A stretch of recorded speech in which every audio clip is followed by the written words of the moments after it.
ביאת משיחנו ינהי קהילתנו כולם יוצאים לקראתו לעזיז רבי דוד ביתו אשרי כל משפחת ביתו כל אחד הוא איתו מקובל לתפילתו לפני אלוקים אשרי משפחת ברשות מוריי ורבותיי, avec la permission d'Hachem, Be'ezat Hashem, ce Shabbat-là, c'est Shabbat Hagadol. Alors pourquoi il s'appelle Shabbat Hagadol? La raison pourquoi il s'appelle Shabbat Hagadol, parce que c'était le grand Shabbat. Pourquoi? Il y a des petits Shabbats, il y a des grands Shabbats, il y a des petits Shabbats, il y a des Shabbats moyens. Alors, nos sages ils disent que ce Shabbat-là, il s'appelle Shabbat Hagadol, parce qu'il y a eu là un grand miracle. C'est quoi le grand miracle qu'il y a eu? C'était le Shabbat que tout le monde parlait. De quoi il parlait? Le miracle qui s'est passé. Quel miracle s'est passé? Hachem, avant que les Juifs ont quitté l'Égypte, c'était important pour lui, pour les Juifs, ils enlèvent toute idée que Paro, c'était le Dieu. Parce que Paro, à l'époque, il se comportait comme un Dieu. Il disait, c'est moi Dieu, c'est moi qui ai créé le monde. Et même, il a dénigré l'existence d'Hachem. Même que plusieurs fois, pendant les 10 coups qu'il a reçus, il a admis que Hachem, c'est le bon Dieu.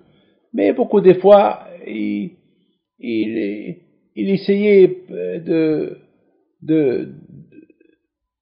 de regretter la parole qu'il a dit, et encore une fois il va répéter, non, je suis toujours le bon Dieu. Donc les Juifs, dans leur tête, après 400 ans d'esclavage, 400 ans de bourrage de crâne, 400 ans qu'ils entendent Paro c'est le Dieu, Paro c'est le Dieu, Paro c'est le Dieu, ils ont fini par croire, c'est lui le bon Dieu. C'est la raison pourquoi quand je vais au cours, il a fait des miracles en Égypte. Il a fait une différence entre les Juifs et les Égyptiens. Toutes les plaies, les 10 plaies que Hachem il a envoyées sur les Juifs, les 10 plaies que Hachem il a envoyées sur les Égyptiens ils vont subir et les Juifs ne vont pas subir. Par exemple, lorsqu'il y a eu les animaux, Makat'ao, les animaux, ils faisaient ravage sur les Égyptiens, pas sur les Juifs. Lorsqu'il y avait l'obscurité, il y avait l'obscurité chez les Égyptiens, pas chez les Juifs. Lorsqu'il y avait les kinim, les poux, enfin, chaque coup, c'était que les Égyptiens qui l'ont caissé, pas les Juifs. Attends, par exemple, lorsqu'il y avait Makadam, l'eau est devenue sang. Alors, le Juif et l'Égyptien, ils boivent de l'eau, le Juif, il boit de l'eau, l'Égyptien, il va boire du sang. Alors, c'est dégoûtant, il va vomir. Alors, l'Égyptien, il dit aux Juifs, viens, prends un verre, toi et moi, on va boire ensemble. Ils vont boire ensemble, et dans la bouche juive, c'était de l'eau, et dans la bouche égyptienne, c'était du sang. Donc, vous voyez que Hachem, il a fait une grande, et le grand coup, c'était le coup de la mort des premiers Égyptiens. Alors là, c'était vraiment le coup fatal. Tous les premiers Égyptiens, ils sont morts. Alors vous savez qu'il y avait beaucoup d'Égyptiens qui avaient des maîtresses. Alors ils avaient des garçons avec beaucoup. Tous les premiers ils sont morts. Donc il n'y avait pas une maison où il n'y avait pas un mort. Et chez les Juifs, aucun premier-né n'est mort. Donc c'était la folie. C'est quelque chose qu'on ne pouvait pas dire. Alors il faut savoir une chose, que les Égyptiens, ils vénéraient les premiers-nés. Pour eux, c'était à l'époque, les premiers-nés égyptiens, ils les considéraient comme des dieux. Et à part cela, ils vont considérer aussi les animaux comme des dieux. Alors, Hachem, il a dit au peuple d'Israël, 4 jours avant qu'ils ont quitté l'Égypte, 5 jours avant qu'ils ont quitté l'Égypte, de prendre l'agneau et l'égorger. Alors, vous savez que l'agneau, c'était le dieu égyptien. À l'époque, les Égyptiens, ils vénéraient les agneaux. Vous imaginez les Juifs qui vont prendre des agneaux, ils vont les égorger. C'est la folie. C'est comme tuer le dieu égyptien devant l'Égyptien. C'est vraiment, c'est catastrophique. C'est quelque chose. En plus, l'égorger et en plus prendre du sang de l'animal et le mettre à la place d'un mezouza et en plus le faire de la grillade et manger la grillade. Vous imaginez que toute l'Égypte y puait l'odeur de la grillade. Mais c'est de la folie tout ça.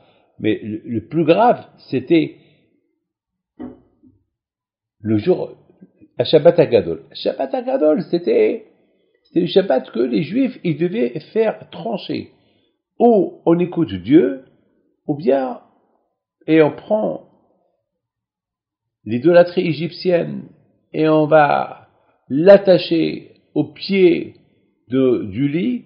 Et les Égyptiens vont demander qu'est-ce que vous faites. On va leur dire on va l'égorger dans 4 jours et on met notre vie en jeu, ou bien on fait rien du tout.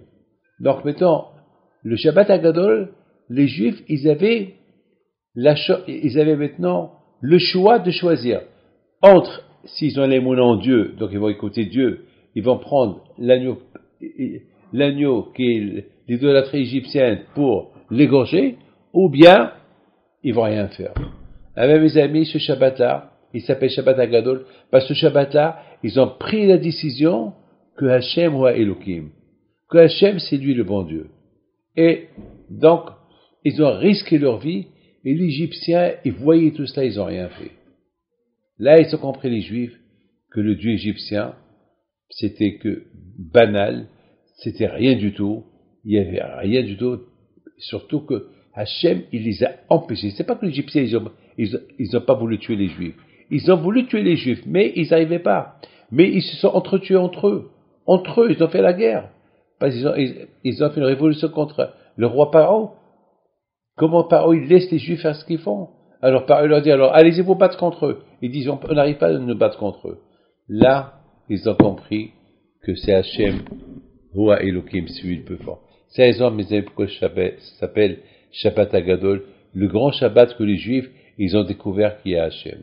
Et qu'ils ont choisi qui est le Dieu, Hachem ou Paro, et ils ont choisi Hachem. Ça, Rabotai, c'était quelques jours avant Pessah. Que Dieu vous protège, bonne fête de Pessah et bonne Shabbat Hagadol.